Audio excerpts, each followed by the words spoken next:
അസ്സലാമു സുഹൃത്തുക്കൾ, നമ്മൾ ഇത് ഉണ്ടാക്കാൻ പോകുന്നത് കപ്പയും മീനുമാണ്. കപ്പയും മീനും നമ്മുടെ മലയാളികൾക്ക് ഒരുപാട് ഇഷ്ടപ്പെട്ട സാധനമാണ്. അപ്പോൾ കപ്പയും മീനും വളരെ സിമ്പിളായിട്ട് കുക്കറിൽ ഉണ്ടാക്കാൻ പറ്റാവുന്ന ഒരു മെത്തേഡാണ് നമ്മൾ ചെയ്യാൻ പോകുന്നത്. അപ്പോൾ അതിനായിട്ട് ഞാൻ 1 കിലോ കപ്പ എടുത്തിട്ടുണ്ട്. അത് ഞാൻ ചെറുതായിട്ട് കട്ട് ചെയ്തിട്ടുണ്ട്. അതുപോലെ കട്ട് ചെയ്തെടുത്ത് കഴിഞ്ഞാൽ നമുക്ക് 1 കിലോ ആണ് വേണ്ടത് ഞാൻ എടുത്തിട്ടുള്ളത്. നിങ്ങൾക്ക് നിങ്ങളുടെ ഇഷ്ടത്തിന് എടുക്കാം. 1 കിലോ ആണ് ഞാൻ ഉണ്ടാക്കുന്ന കണക്ക്. അതുപ്രകാരം 1 കിലോ കപ്പ ഞാൻ കട്ട് ചെയ്തെടുത്തിട്ടുണ്ട്. അപ്പോൾ നമ്മൾ കപ്പ കട്ട് ചെയ്തിട്ട് ഒരു കുക്കറിലേക്ക് ഇട്ടിട്ടുണ്ട്.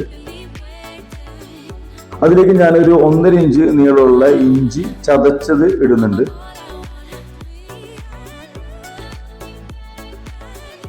ഇനി അതിലേക്ക് ഒരു 15 വെളുത്തുള്ളി ചതച്ചത് ഇടുന്നുണ്ട്. അതിലേക്ക് നമുക്കിനി പച്ചമുളക് ഒരു 8 എണ്ണം, വലിയ പച്ചമുളക് ഒരു 8 എണ്ണം അത് ഞാൻ ഇടുന്നുണ്ട്. ചതച്ചതാണ് ഇടുന്നത്. ഇതിലേക്ക് ഇനി നമുക്ക് ഒരു 1.5 സ്പൂൺ ഉപ്പ് കൂടി എടുക്കണം. 1.5 സ്പൂൺ ഉപ്പ് ഞാൻ ചേർത്തിട്ടുണ്ട്. ഇതിലേക്ക് ഞാൻ 1 കപ്പ് വെള്ളം കൂടി ചേർക്കുന്നുണ്ട്. ഇനി നമുക്ക് ഇതിലേക്ക് ഒരു 1/2 സ്പൂണ് മഞ്ഞൾപ്പൊടി കൂടി ചേർക്കണം. ഇനി നമുക്ക് ഇതിൻ്റെ മുകളിലുള്ള മസാലയൊക്കെ നമ്മൾ നേരത്തെ ഇട്ടത് അതൊന്ന് ലെവലാക്കി കൊടുക്കാം. ഒരു നല്ല ലെവലിലിരിക്കും. നമുക്ക് ഇതിൻ്റെ മുകളിലോട്ടാണ് നമ്മൾ മത്തി ക്ലീൻ ചെയ്ത് വെക്കേണ്ടത്. അപ്പോൾ വെള്ളം ഞാൻ രണ്ടാമതാണ് ഒഴിച്ചത്. നിങ്ങൾ ആദ്യം 1 കപ്പ് വെള്ളം ഒഴിച്ചതിന് ശേഷം ഈ മസാല ഇട്ടാൽ മതി. കപ്പ കഴുകി വൃത്തിയാക്കി ഇതിനകത്ത് ഇട്ടതിന് ശേഷം ആദ്യം 1 കപ്പ് വെള്ളം ഒഴിച്ചതിന് ശേഷം ഞാൻ ഈ പറഞ്ഞ മസാലകളും ഇഞ്ചി, വെളുത്തുള്ളി, പച്ചമുളക് എല്ലാം ചതച്ചതിട്ടാൽ മതി. അതിനുശേഷം ഇതുപോലെ ലെവലാക്കുക. നല്ല വൃത്തിയിൽ ലെവലാക്കി വെക്കുക. അപ്പോൾ മസാലയൊക്കെ നമ്മൾ ലെവലാക്കി വെച്ചിട്ടുണ്ട്. പിന്നെ വെള്ളം ഒഴിക്കുമ്പോൾ നിങ്ങൾ പ്രത്യേകം ശ്രദ്ധിക്കണം. വെള്ളം എപ്പോഴും കപ്പയുടെ ലെവലിൽ വെള്ളം ഉണ്ടാവണം. ഓക്കെ, അതിൽ കുറവാണെന്നുണ്ടെങ്കിൽ നിങ്ങൾ അതിനനുസരിച്ച്, ഞാൻ 1 കപ്പ് എന്ന് വെച്ചാൽ വലിയ കപ്പിലാണ് ഒഴിച്ചിട്ടുള്ളത്. നിങ്ങൾ എപ്പോഴും വെള്ളം ആ കപ്പയുടെ ലെവലിൽ വെള്ളം ഉണ്ടാവണം. ഓക്കെ, അത് 1 കപ്പാണെങ്കിൽ 1 കപ്പ്, 1.5 കപ്പാണെങ്കിൽ 1.5 കപ്പ്. അത് നിങ്ങൾ എടുക്കുന്ന കുക്കറിൻ്റെയും അതുപോലെ നിങ്ങൾ ഉപയോഗിക്കുന്ന ക്വാണ്ടിറ്റി അനുസരിച്ചിരിക്കും. വെള്ളം അതിൻ്റെ ലെവലിൽ ഒഴിക്കാം. എന്നിട്ട് ഇതുപോലെ ലെവലാക്കി വെക്കാം. അപ്പോൾ നമ്മൾ കപ്പയുടെ മുകളിലോട്ട് ഇനി മത്തി ക്ലീൻ ചെയ്തത് ഇങ്ങനെ ഇതുപോലെ ഓരോന്നോരോന്നായിട്ട് അടക്കി വെക്കാം. കറക്റ്റായിട്ട് ഇങ്ങനെ അടക്കി വെക്കാം. ഒരേ ലെവലിൽ എടുക്കണം. നമുക്കിത് ഒരേ ലെവലിൽ തന്നെ വെക്കണം. വെറുതെ വാരി ഇടരുത്. കറക്റ്റ് ലെവലാക്കി വെച്ച് കൊടുക്കുക. ഇനി ഇതിൻ്റെ മുകളിലോട്ട് നമുക്കൊരു 1/2 സ്പൂണ് ഉപ്പ്, അതിന് മുകളിലോട്ട് ഒരു മത്തിയുടെ മുകളിൽ കൂടെ ഒരു സ്പൂൺ കോക്കനട്ട് ഓയിൽ. അപ്പോൾ നമ്മൾ കുക്കർ അടച്ചിട്ട് നമ്മൾ എന്ത് ചെയ്തിട്ടുണ്ട്, കുക്ക് ചെയ്യാൻ വേണ്ടി വെച്ചിട്ടുണ്ട്. അപ്പോൾ നമ്മൾ കുക്കർ ക്ലോസ് ചെയ്തിട്ട് നമ്മൾ സ്റ്റൗ ഓൺ ചെയ്തിട്ടുണ്ട്. നമുക്കൊരു 3 വിസിലടിക്കുന്നവരെ വെയിറ്റ് ചെയ്യാം. 3 വിസിലടിച്ച് കഴിഞ്ഞാൽ കപ്പ നന്നായിട്ട് വേവും.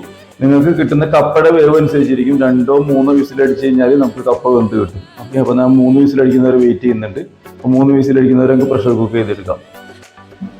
അപ്പോൾ കുക്കർ 3 വിസിലടിച്ചിട്ടുണ്ട്. അപ്പോൾ നമുക്കിനി അതൊന്ന് ഓപ്പൺ ചെയ്ത് നോക്കാം. മത്തിയൊക്കെ നല്ലപോലെ വെന്തിട്ടുണ്ട്. ഇനി നമ്മൾ ഈ മത്തിയുടെ ഈ വാലിൽ പിടിച്ചിട്ട് ഇതുപോലെ ഇങ്ങനെ ഇതായി കഴിഞ്ഞാൽ ഇതിൻ്റെ ഈ മാംസം അവിടെ ഇട്ടിട്ട് ആ മുള്ളിൽ ഇങ്ങോട്ട് പോരും. അപ്പോൾ അതുപോലെ നമുക്കെല്ലാം ഇതുപോലെ എടുത്ത് മാറ്റാം. ഇതിൻ്റെ വാലിൽ പിടിച്ചിട്ട് ഇതുപോലെ ഇങ്ങനെ കുടഞ്ഞു കഴിഞ്ഞാൽ നമുക്ക് മുള്ളിൽ ഇങ്ങോട്ട് കിട്ടും. അപ്പോൾ ഞാൻ മത്തി കംപ്ലീറ്റ് അതിൻ്റെ വാലിൽ പിടിച്ചിട്ട് എല്ലാം ഇളക്കിയിട്ടിട്ടുണ്ട്.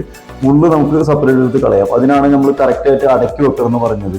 അപ്പോൾ എല്ലാം അടക്കി എല്ലാം ക്ലിയർ ആക്കി വെച്ചിട്ടുണ്ട്. അതിൻ്റെ മുള്ളെല്ലാം കളഞ്ഞ് ക്ലിയർ ആക്കി വെച്ചിട്ടുണ്ട്. ഇനി ഞാൻ ഇതിലേക്ക് ഒരു സ്പൂണ് കോക്കനട്ട് ഓയിൽ ഒഴിക്കുന്നുണ്ട്.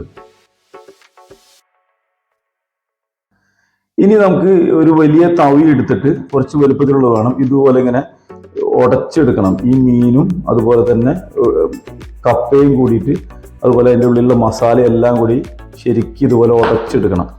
നല്ലതുപോലെ ഉടച്ചെടുക്കുക. ശരിക്കും അടിമൂളൊക്കെ മിക്സ് ചെയ്ത് ഉടഞ്ഞെടുക്കണം. അത് കപ്പ കുറച്ച് വെന്തിട്ടുണ്ട്. നല്ലപോലെ 3 വിസിലടിച്ചുകൊണ്ട് തന്നെ നല്ലപോലെ വെന്തിട്ടുണ്ട്. അതും അടിയിലുള്ള കുറച്ച് ഗ്രേവി ഉണ്ട്. അതെല്ലാം കൂടി മിക്സ് ആയിട്ട് നല്ലതുപോലെ ഉടച്ചെടുക്കാം മത്തി കൂടിയിട്ട്.